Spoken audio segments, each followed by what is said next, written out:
sacred sound means is the names of the absolutes are repeated and done in a joint fashion, participating with singers and audience responding, musical accompaniment. It's a very beautiful experience. You don't have to join anything, you don't have to believe anything. It is simply a meditation that engages your senses.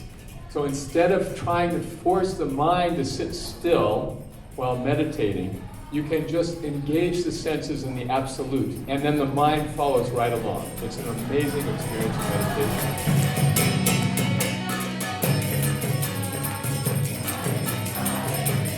It's the most unifying, happy, blissful experience among people who have otherwise no reason to be coming together. You can see that there are a ton of different types of people here. So bringing it to UNF has been the coolest thing that's ever happened in my life.